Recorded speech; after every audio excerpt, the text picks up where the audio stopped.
नमस्कार, स्वागत है आप सभी का न्यूज इंडिया में और आपके साथ मैं हूं आयुषी नेगी। तो चलिए फटाफट अंदाज में नजर डाल लेते हैं इस वक्त की खबरों पर। बुधवार को प्रधानमंत्री नरेंद्र मोदी ने लोकसभा में राष्ट्रपति के अभिभाषण पर धन्यवाद प्रस्ताव पर चर्चा के दौरान अपना संबोधन दिया। इस दौरान उन्होंने कहा कि केंद्र सरकार किसानों का बहुत सम्मान करती है और कृषि क्षेत्र की बेहतरी के लिए हमने ईमानदारी से प्रयास किए हैं। इस दौरान बाधा उत्पन्न करने की कोशिश करने वाले विपक्षी सांसदों को भी प्रधानमंत्री ने आड़े हाथों लिया। प्रधानमंत्री नरेंद्र मोदी ने वर्ल्ड सस्टेनेबल समिट 2021 को संबोधित किया। इस दौरान पीएम मोदी ने कहा कि नवीनीकरण ऊर्जा के क्षेत्र में भारत काफी तेजी से आगे बढ़ रहा है। हम 2030 तक नवीकरणीय ऊर्जा 450 गीगावाट ऊर्जा का उत्पादन का लक्ष्य प्राप्त करने वाले हैं। कांग्रेस महासचिव प्रियंका गांधी ने सहारनपुर के शाकुंभरी देवी मंदिर में पूजा अर्चना की, जहां प्रियंका ने मंदिर में दर्शन के दौरान 40 मिनट ध्यान में बैठी रही। प्रियंका गांधी ने कहा कि प्रधानमंत्री अमेरिका, चीन, पाकिस्तान गए लेकिन जिस शहर में रहते हैं उसके बॉर्डर पर नहीं पहुंच पाए। अपने संबोधन में प्रियंका ने कहा कि ये आपकी जमीन का आंदोलन है, आप पीछे मत हटिए, हम खड़े हैं, जब तक ये बिल वापस नहीं होते तब तक डटे रहिए। प्रियंका ने कहा कि पीएम मोदी ने संसद में किसानों का अपमान किया है, उनको आंदोलनजीवी भी कहा। किसानों का मजाक उड़ाने वाला देशभक्त कभी नहीं हो सकता है। अमेरिकी राष्ट्रपति जो बाइडेन ने म्यांमार मामले में दखल दिया है। बाइडेन ने सैन्य शासन के खिलाफ प्रतिबंध का आदेश दिया है। तख्ता पलट की बाइडेन कर चुके हैं कड़ी आलोचना। एस्ट्राजेनेका वैक्सीन को WHO की हरी झंडी। साउथ अफ्रीका में वैक्सीन को लेकर सवाल उठे थे, कहा बुजुर्ग लोगों के लिए भी सुरक्षित है वैक्सीन। बुधवार से शुरू हुआ राजस्थान विधानसभा का बजट सत्र। गहलोत सरकार 24 फरवरी को पेश करेगी बजट। विपक्ष ने गहलोत सरकार को घेरने की बनाई रणनीति।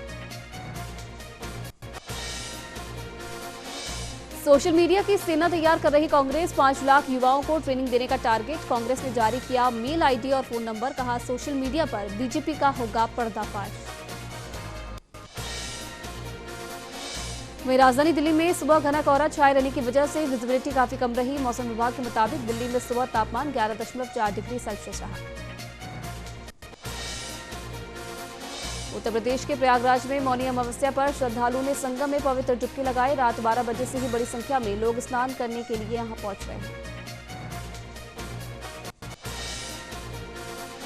उत्तर प्रदेश के वाराणसी में मौनी अमावस्या के अवसर पर श्रद्धालुओं ने गंगा नदी में स्नान किया। पुण्य स्नान के लिए पूरे देश में तीर्थयात्री पतित पावनी गंगा में स्नान दान करके अक्षय फल प्राप्त कर रहे हैं। गाजीपुर बॉर्डर पर कृषि कानूनों के खिलाफ किसानों का विरोध प्रदर्शन 76वें दिन भी जारी रहा। कृषि कानून के विरोध में किसान लगातार प्रदर्शन कर रहे हैं। अखिल भारतीय कांग्रेस कमेटी के महासचिव अजय माकन और प्रदेश कांग्रेस कमेटी के अध्यक्ष गोविंद सिंह डोटासरा मकराना पहुंचे। इस दौरान उन्होंने राहुल गांधी के विशाल किसान सम्मेलन की तैयारियों का जायजा लिया। श्रीगंगानगर के रायसिंह नगर में कांग्रेसी नेताओं ने राहुल गांधी के दौरे को सफल बनाने के लिए तैयारियां कर ली हैं। राहुल गांधी के दौरे को लेकर कांग्रेस के वरिष्ठ पदाधिकारियों और कार्यकर्ताओं ने बैठक की। पुलिस द्वारा अवैध मादक पदार्थों के विरुद्ध चलाए जा रहे धरपकड़ अभियान के तहत ओसिया पुलिस ने 3 युवकों को अफीम के साथ गिरफ्तार किया है। धौलपुर जिले के सदर एवं कोतवाली थाना इलाके में बजरी माफियाओं के खिलाफ चलाई गई धरपकड़ अभियान के दौरान पुलिस एवं बजरी माफियाओं में मुठभेड़ हो गई। इस दौरान पुलिस ने घेराबंदी कर 2 बजरी माफियाओं को दबोच लिया। राजस्थान के 12 में राजस्थान राज्य अधिकृत राशन विक्रेता नियोजक संघ के 12 जिले के राशन डीलर ने जिला कलेक्ट्रेट पर सांकेतिक धरना दिया। वहीं राशन डीलर ने मांग नहीं माने जाने पर 1 मार्च से कार्य बहिष्कार की चेतावनी दी है। अलवर में सरपंच एवं ग्राम विकास अधिकारी के प्रशिक्षण के लिए 5 दिवसीय अमुखीकरण कार्यशाला का शुभारंभ हुआ। कार्यशाला में ग्राम पंचायतों के विकास के लिए तकनीकी सहयोग और धन के आय और व्यय के बारे में प्रशिक्षण दिया जा रहा है। भरतपुर में राजस्थान राज्य अधिकृत राशन विक्रेता नियोजक संघ ने अपनी 4 सूत्रीय मांगों को लेकर जिला कलेक्ट्रेट पर धरना प्रदर्शन किया। इस धरना प्रदर्शन के बाद जिला कलेक्टर को मुख्यमंत्री के नाम ज्ञापन भी सौंपा गया। अलवर में प्रथम तीर्थकर भगवान आदिनाथ के निर्माण कल्याण महोत्सव का आयोजन हुआ। इस दौरान मंदिर में विशालकाय लड्डू का प्रसाद चढ़ाया गया। साथ ही मंदिर में अभिषेक पंचामृत कार्यक्रम भी हुआ।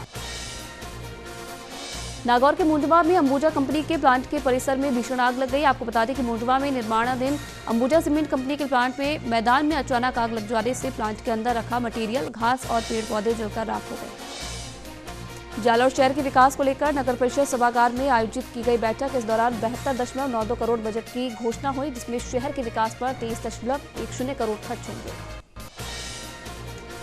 इसे लेकर सभापति गोविंद टांक ने बताया कि आगामी वर्ष 2021 और 22 के शहर में विकास कार्यों की संभावनाओं को देखते हुए ये बजट तैयार किया गया है। इसमें विभिन्न आय मदों के बजट प्रावधानों के लक्ष्यों की प्राप्ति के लिए पूर्ण प्रयास से शहर का विकास कार्य करवाया जाएगा। पूर्व केंद्रीय मंत्री और किसान नेता स्वर्गीय राजेश पायलट की जयंती जोधपुर के बनाड़ स्थित हनुमान वाटिका में श्रद्धा के साथ मनाई गई। इस अवसर पर जयंती कार्यक्रम में कांग्रेस के वरिष्ठ नेता और कार्यकर्ताओं ने शिरकत की और राजेश पायलट को श्रद्धांजलि अर्पित की। बीकानेर के खाजूवाला में कोरोना वैक्सीनेशन के दूसरे चरण के तहत पंचायत समिति के अधिकारियों और पुलिसकर्मियों का टीकाकरण किया गया। इस दौरान कर्मचारियों ने लोगों से वैक्सीन लगवाने की अपील की। चित्तौड़गढ़ में राजस्थान ग्रामीण विकास राज्य सेवा इकाई के अधिकारियों ने इच्छा मृत्यु की मांग की है। विकास अधिकारी कैलाश चंद्र बसेन ने कहा कि 10 साल के कार्यकाल में उन्हें पदोन्नति नहीं मिली, जिसे लेकर उन्होंने सीएम के नाम ज्ञापन सौंपकर इच्छा मृत्यु की मांग की है। झालावाड़ के रायपुर में 3 माह से फरार चल रहे अपहरण और दुष्कर्म के आरोपी को पुलिस ने गिरफ्तार किया है। रायपुर थाना अधिकारी इस्लाम अली ने बताया कि 26 नवंबर 2020 को आरोपी अर्जुन सिंह ने युवती का अपहरण कर दुष्कर्म किया था। आपको बता दें कि पुलिस ने 30 जनवरी को युवती को दस्तयाब कर लिया था, लेकिन आरोपी फरार चल रहा था। वहीं पुलिस ने आरोपी अर्जुन सिंह को मध्य प्रदेश के शाजापुर जिले से गिरफ्तार किया है, जिसे कोर्ट ने 3 दिन की पुलिस रिमांड पर भेजा है।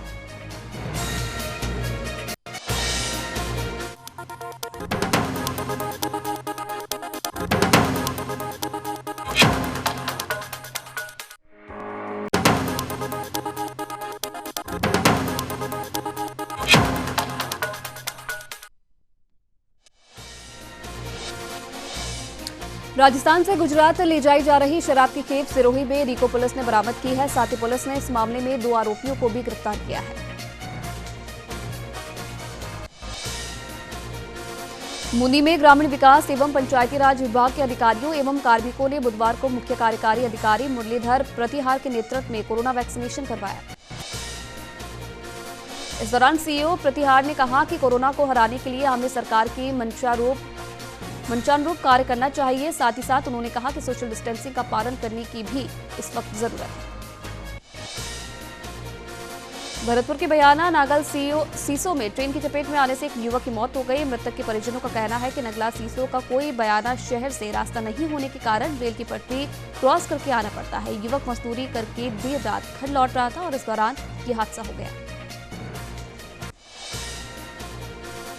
अजमेर के ब्यावर में आबकारी विभाग की टीम ने शराब तस्करों पर कार्रवाई की है। इस दौरान पुलिस ने भारी मात्रा में अवैध अंग्रेजी और देशी शराब बरामद की है। फिलहाल पुलिस मामले की जांच में जुटी है।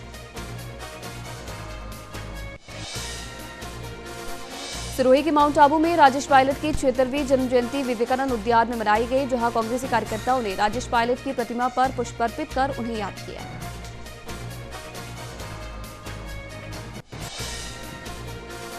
झालावाड़ की खानपुर पुलिस ने बड़ी कार्रवाई को अंजाम देकर 90 ग्राम अवैध स्मैक के साथ एक अभियुक्त को गिरफ्तार किया है। फिलहाल पुलिस ने आरोपी को गिरफ्तार कर आगे की कार्रवाई शुरू कर दी है।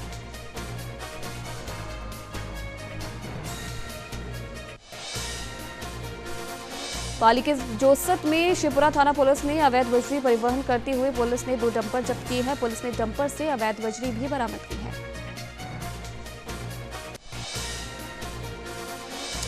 झुंझुनू में हर महीने होने वाली दिव्यांगों की बैठक करीब 10 माह बाद बुधवार को शहीद स्मारक पर आयोजित की गई। इस मौके पर पूर्व में तैयार करवाए गए आवेदनों की जांच के उपरांत सामाजिक न्याय एवं अधिकारिता विभाग की ओर से 5 दिव्यांगों को ट्राई साइकिल और 2 को व्हीलचेयर वितरित की गई। ब्यावर ब्लॉक कांग्रेस कमेटी और ब्यावर शहर जिला कांग्रेस सेवा दल के तत्वाधान में बुधवार को किसान नेता स्वर्गीय राजेश पायलट की 76वीं जयंती मनाई गई। इस मौके पर शहर के सैलड़ा रोड स्थित बालाजी टावर में कार्यक्रम का आयोजन किया गया, जहां उपस्थित कांग्रेसजनों ने दिवंगत राजेश पायलट के छाया चित्र के समक्ष माल्यार्पण करते हुए उन्हें श्रद्धा सुमन अर्पित किए। भरतपुर में बुधवार को राष्ट्रीय सड़क सुरक्षा माह के तहत आरटीओ विभाग के द्वारा रोडवेज बस डिपो पर चालक परिचालकों के नेत्र जांच के लिए जांच शिविर का आयोजन किया गया।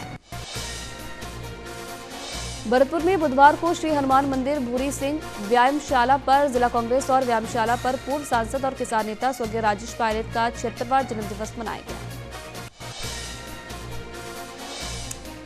पाली के जोसत में शिवपुरा थाना पुलिस ने अवैध बजरी परिवहन करते हुए 2 डंपर जब्त किए हैं। पुलिस ने डंपर से अवैध बजरी भी बरामद की है। अजमेर में एबीवीपी कार्यकर्ताओं ने छात्रवृत्ति की मांग को लेकर सम्राट पृथ्वीराज राजकीय महाविद्यालय में प्रदर्शन किया। इस दौरान एबीवीपी के कार्यकर्ताओं ने कांग्रेस की सरकार ने तुगलकी फरमान जारी कर गरीब छात्रों की छात्रवृत्ति पर डाका डालने का आरोप लगाया। झालावाड़ की खानपुर पुलिस ने एक बड़ी कार्रवाई को अंजाम देकर 90 ग्राम अवैध स्मैक के साथ एक अभियुक्त को गिरफ्तार किया है। फिलहाल पुलिस ने आरोपी को गिरफ्तार कर आगे की कार्रवाई शुरू कर दी है। भारतीय नौसेना से रिटायर हो चुके विमान वाहक पोत आईएनएस विराट को तोड़ने पर सुप्रीम कोर्ट ने बुधवार को रोक लगा दी है। बता दें कि आईएनएस विराट को गुजरात के भावनगर के श्रीराम ग्रुप ने खरीदा था और उसे कबाड़ के तौर पर तोड़ा जा रहा है। इसके बाद एनविटेक मरीन कंसल्टेंट लिमिटेड नाम की कंपनी ने 100 करोड़ रुपए का भुगतान कर आईएनएस विराट को बतौर संग्रहालय संरक्षित करने की मांग की थी। ट्विटर ने अपने एक आधिकारिक ब्लॉग में लिखा कि कंपनी ने 500 से अधिक ट्विटर अकाउंट को निलंबित कर दिया है, जो स्पष्ट रूप से स्पैम की श्रेणी में आते थे और प्लेटफॉर्म का गलत इस्तेमाल कर रहे थे।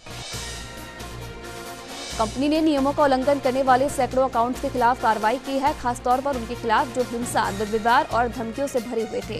इसके साथ ही कंपनी ने नियमों का उल्लंघन करने वाले कुछ ट्वीट्स पर भी रोक लगाई है। माइक्रो ब्लॉगिंग वेबसाइट ट्विटर ने इस ब्लॉग में ये भी लिखा है कि कंपनी अभिव्यक्ति की स्वतंत्रता के पक्ष में है और हाल ही में केंद्र सरकार ने जिस आधार पर ट्विटर अकाउंट बंद करने को कहा वो भारतीय कानूनों के अनुरूप नहीं है। उत्तर प्रदेश माध्यमिक शिक्षा परिषद की ओर से बोर्ड परीक्षाओं को लेकर जानकारी दी गई। इस दौरान बोर्ड की ओर से बताया गया है कि यूपी बोर्ड की 10वीं और 12वीं की कक्षा की परीक्षाएं 24 अप्रैल से शुरू होगी, जिसमें 10वीं की बोर्ड परीक्षाएं 10 मई को और 12 की बोर्ड परीक्षाएं 12 मई को खत्म होगी। रूस का स्पेस कार्गो शिप अंतरिक्ष से लौटते समय फट गया। ये आके गोली में बदल गया। ये cargo ship international space station में एस्ट्रोनॉट्स के लिए खाना, साइंटिफिक इंस्ट्रूमेंट लेकर गया था। आपको बता दें कि 8 फरवरी को वहां से वापस धरती पर आने के लिए वो निकला था, लेकिन 9 फरवरी को धरती के वायुमंडल में आने के बाद ही फट गया, जिसके जलते हुए टुकड़े प्रशांत महासागर में गिरे। भारत की एक दवा कंपनी पर अमेरिका में 364 करोड़ रुपए का जुर्माना लगाया गया है। अमेरिका के न्याय विभाग ने बताया है कि FKOL कंपनी ने जानकारी छिपाने और रिकॉर्ड मिटाने के आरोप को स्वीकार कर लिया है। कंपनी पर आरोप लगा था कि अमेरिका के फूड एवं ड्रग एडमिनिस्ट्रेशन की टीम ने जब जांच के लिए 2013 में कंपनी के दफ्तर में गई तो उससे ठीक पहले कई रिकॉर्ड नष्ट कर दिए गए। बाइडेन सरकार ने अपनी विदेश नीति में भारत को अहम जगह देने के स्पष्ट संकेत दिए हैं। अमेरिका के विदेश मंत्रालय ने मंगलवार को भारत के हिंद प्रशांत क्षेत्र में अमेरिका का अहम साझेदार करार दिया है। आपको बता दें कि अमेरिका की ओर से जारी बयान में कहा गया है कि अमेरिका भारत के वैश्विक शक्ति के रूप में उभार और क्षेत्र की सुरक्षा में उसकी भूमिका का स्वागत करता है। कोरोना महामारी अंतर्राष्ट्रीय प्रतिबंधों के बीच भी उत्तर कोरिया लगातार नई मिसाइलों का प्रशिक्षण करता रहा। इसे लेकर उत्तर कोरिया पर सवालिया निशान खड़े होने लगे हैं। वहीं संयुक्त राष्ट्र की कॉन्फिडेंशियल रिपोर्ट के मुताबिक उत्तर कोरिया ने अपने परमाणु और बैलिस्टिक मिसाइल कार्यक्रमों को पूरा करने के लिए साइबर हमलों के जरिए $300 मिलियन से ज्यादा यानी करीब 2500 करोड़ रुपए की क्रिप्टो करेंसी चुराई है।